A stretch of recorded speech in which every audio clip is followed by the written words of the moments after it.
Hello. Hi, hi, hi. Welcome to the Get Ready with God podcast. My name is Julie Taylor and I'm your host, and I am not God. Obviously, I am not an expert. I'm not even a scriptorian. I'm literally just a girl sitting in front of a microphone, hoping God is real. The Get Ready with God podcast is the daily devotional podcast to help you see divinity in every day.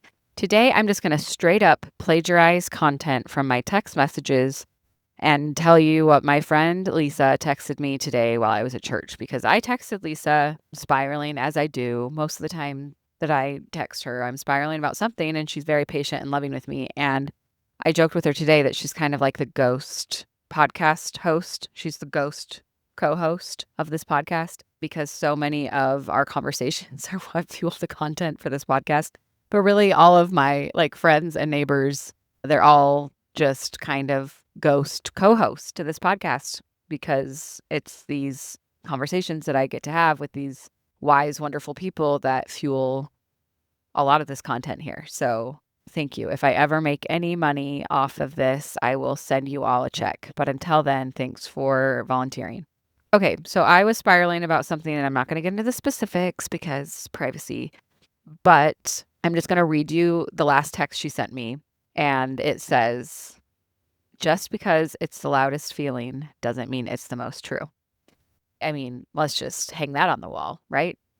It kind of spoke to a lot of the things that we've been talking about these last few weeks of that frantic energy. If we're always serving the loudest thing, the most frantic thing, then we're not always serving the most important thing. But I was talking to her about just struggles and spirals and doubts and questions that I have about love, life, liberty, and law. And I really appreciated her pointing that out, because these thoughts, the negative thoughts, the scary thoughts, the dark thoughts, the hard thoughts, the spirally doomy thoughts, I think are often the loudest because they are frantic and they are fear-based and they demand attention because they trigger really uncomfortable feelings.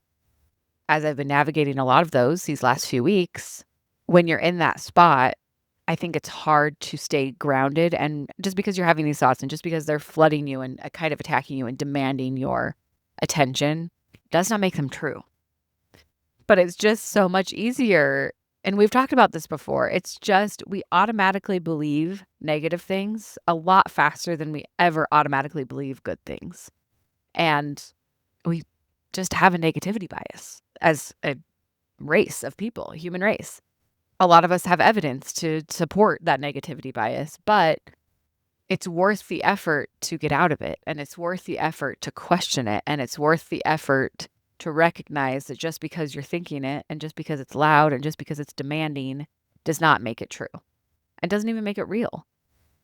And this is, like therapy stuff and anxiety and depression and all of the things. But I think specifically with me and faith stuff, I don't want to glamorize the gray area, maybe a little too much. I do think that the whole world needs to learn to exist in the gray area because I don't believe that certainty is real. I don't.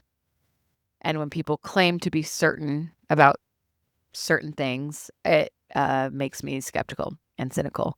And that is my personality. But I also just believe there's no way to know. And that's why I love belief so much, because it doesn't demand knowing. It doesn't ask us to know. We get to choose belief. But the certainty that I think we all crave and some of us claim to have is appealing because it's comfortable and it's safe. And the gray area asks a lot more of us. It asks us to hold conflicting beliefs. It asks us to create space for things that don't make sense. It asks us to continually question, reevaluate, and entertain what ifs. And I think my case for today is pleading with myself and God to help me to entertain and give more focus to helpful what ifs rather than the ones that threaten to destroy me. Because when I'm living in this space, and that sounds dramatic. Okay, I understand. Threaten destruction.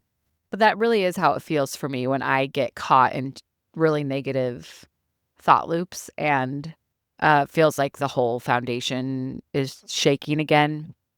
I just think that this cycle is part of being willing to live in the gray. So I don't want to glamorize the gray. That's a good phrase. I love alliteration.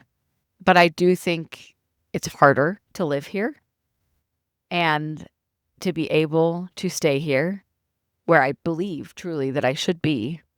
I need to remember that the loudest thought isn't always the true thought. And if I'm going to work on developing automatic responses and reactions, and if I'm going to choose to quickly believe something, I want to work on my ability to make that into the positive. I want positive stuff to be the automatic stuff. And what if, just what if, when the dark, doomy doubts of life come across my desk, what if they're the ones that I question first, rather than holding on to those ones and always questioning peace, joy, and happiness? That's the one I'm always skeptical of. Our brains are programmed to keep us safe. And so when thoughts of danger and darkness come across, I think I'm speaking out of no actual knowledge here, okay? This makes sense to me logically, so this is theories of Julie, but it would make sense to me that because our brains are programmed for safety, that when things are threatening that safety, like dark, doomy doubts, we flag them. Our brain flags them and holds on to them of like, oh, alert, this is what we need. We need this one. We need to hold on to this one because we need to protect ourselves. So let's hold on to this thought. And we just have to work harder to program for light. But I think it's worth the fight. Program for light. It's worth the fight. There's a song for you. Hope someone could make that better. Anyways, just because it's the loudest thought doesn't mean it's true. So maybe seeing divinity today looks like an invitation to be skeptical about the doom rather than the light. I wonder how that feels. Should we try it? Should we try it together? Let's hold hands. Let's do it. Love you so much. Bye.